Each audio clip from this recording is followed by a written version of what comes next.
as the Rare Book and Special Collections Group Day Events Coordinator and as a member of the RBSCG Bibliographic Standards Committee. She's worked in special collections in the United States and United Kingdom since 2006 and is currently employed as the cataloguing librarian, Rare Books at Cardiff University. So without further ado, we will watch the recording. Thank you. Hello, my name is Christine Megowan. My pronouns are she, her, and hers, and I'm the cataloging librarian for Rare Books at Cardiff University. Today, however, I'll be talking to you wearing my other hat as a member of the Bibliographic Standards Committee of the CILIP Rare Books and Special Collections Group, henceforth known as RBSCG.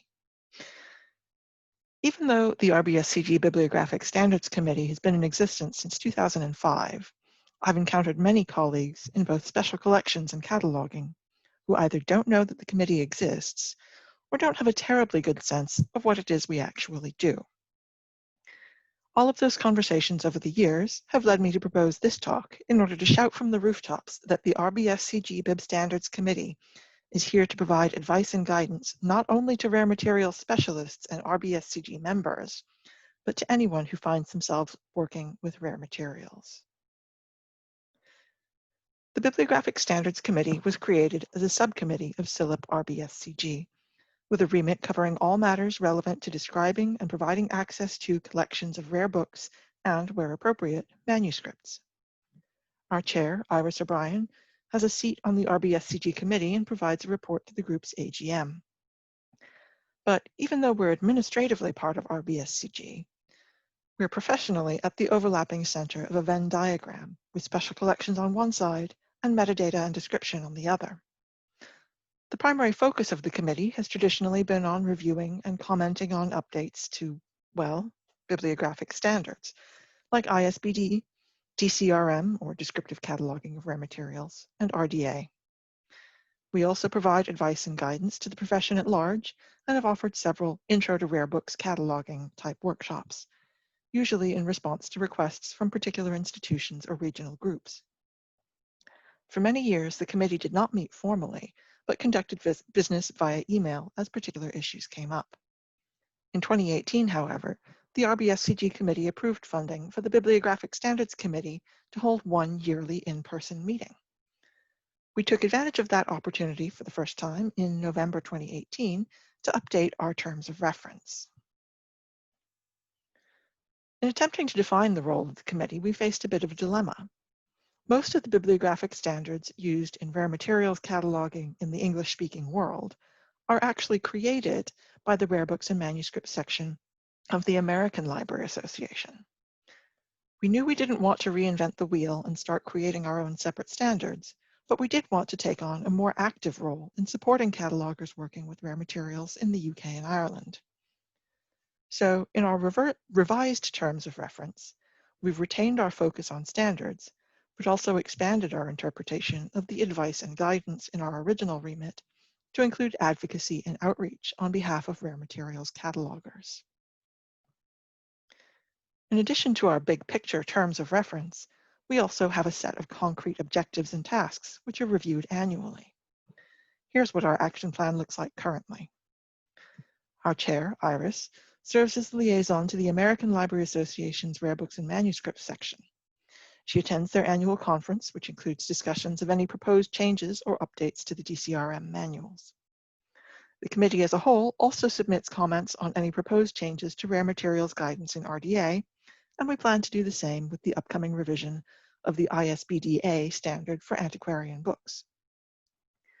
We still offer introductory workshops on descriptive cataloging of rare materials, but have expanded beyond books to offer training on rare serials, maps, and music as well. We've also started to offer workshops on cataloging adjacent specialist skills, usually around the same time and place as the RBSCG annual conference, but not limited to conference delegates. For example, at the 2019 conference on materiality in special collections, we offered a half-day workshop on photographic process identification. To help us broaden our audience, we have invited a liaison from the metadata group to join our committee, and Anastasia Karameos was brave enough to volunteer for that role. We also participate on broader projects like the Cataloging Code of Ethics that we'll be hearing about later in this conference, where we try to ensure that cataloging needs are represented on special collections projects and that special collections needs are represented on cataloging projects. We're also available to answer specific questions and offer advice to individual catalogers. One of the biggest rare book myths that I've tried to break down over the course of my career, after the whole white gloves thing, is that you need to be a special person to work with special collections. No matter who you are, if you have a question about rare materials description, we're here to help. So, what's next for the Bibliographic Standards Committee? That's at least partially up to you. What do you want from us? Is there a problem part of your collection that you just can't wrap your head around, or a burning issue that you'd like us to address? If there's something that you would like to see us provide, whether that's a workshop, a networking event, a discussion forum, web resource, or something else entirely, please don't hesitate to get in touch. We want to know how to support not only the full-time rare books catalogers, but also the catalogers who have pockets of rare materials in their collections. And by rare materials, I don't just mean really impressive centuries-old tomes. Special collections cataloging extends to anything that your institution designates as special. That may include artist books, ephemera, zines, or modern manuscripts. We're used to dealing with the weird stuff, and we're happy to point you toward resources that may help. Finally, if all of this sounds like something you'd like to get involved in, we are open to new members. I'm happy to answer questions informally, and I'm sure that my fellow committee members would do the same.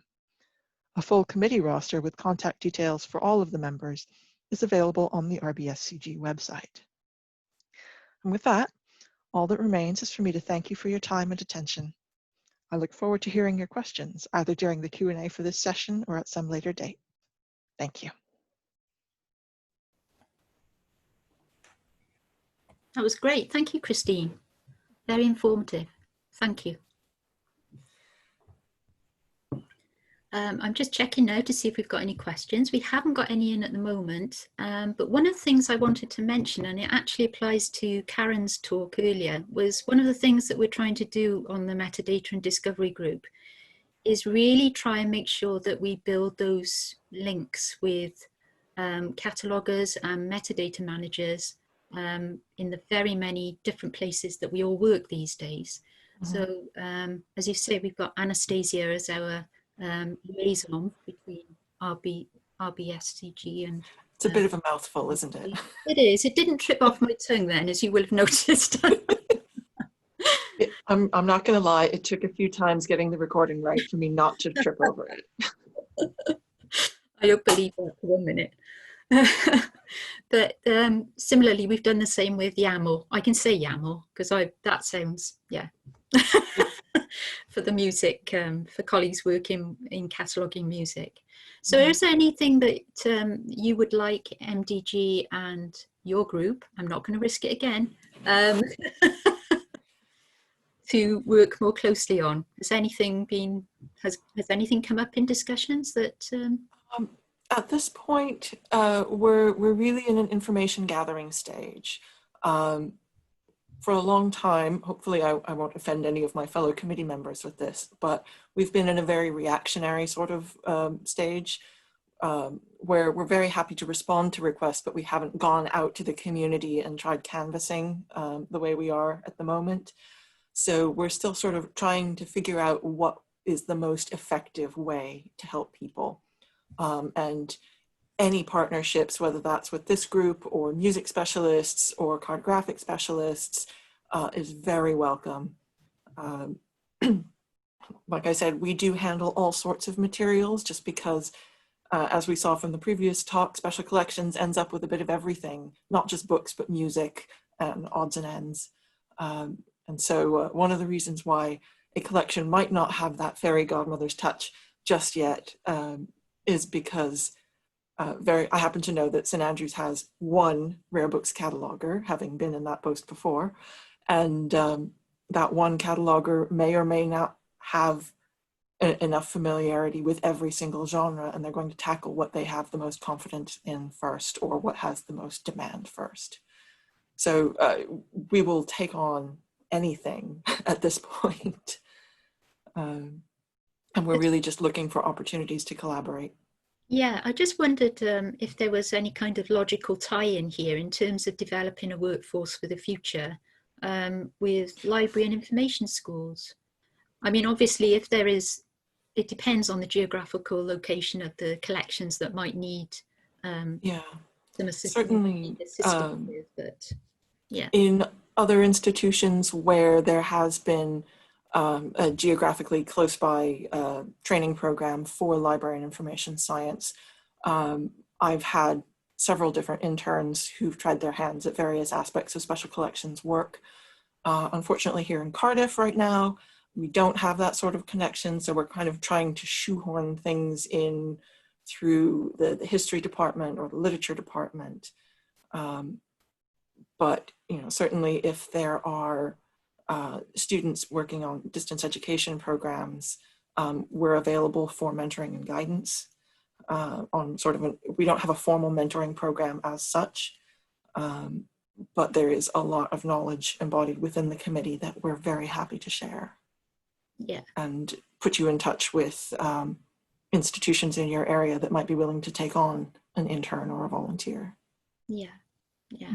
No, that's great. And I think certainly we had at least one inquiry last year from someone who was very interested in special collections cataloguing, and we passed the details on to yourselves, and she was really impressed with the help and advice that she got. So thank you very much for that.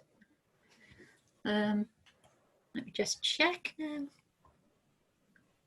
No, I think that's about it. So thank you very much for that, Christine. You're quite right. We do all need to be up on the rooftop shouting about the work that we do.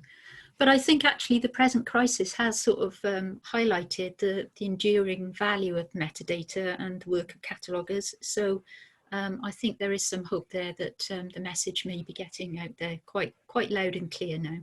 Yes, and I was very pleased to see collaboration in yesterday morning's session with metadata teams getting involved in special collections projects and vice versa. There is so much overlap in skills. There is no one person whose head can encompass everything we need to run an effective library service. So the more we can talk to each other, the better. No, I quite agree. There's plenty of opportunities out there. We just have to reach out, I think. Well, thank you very much, Christine. That was brilliant. Thank you very much. So now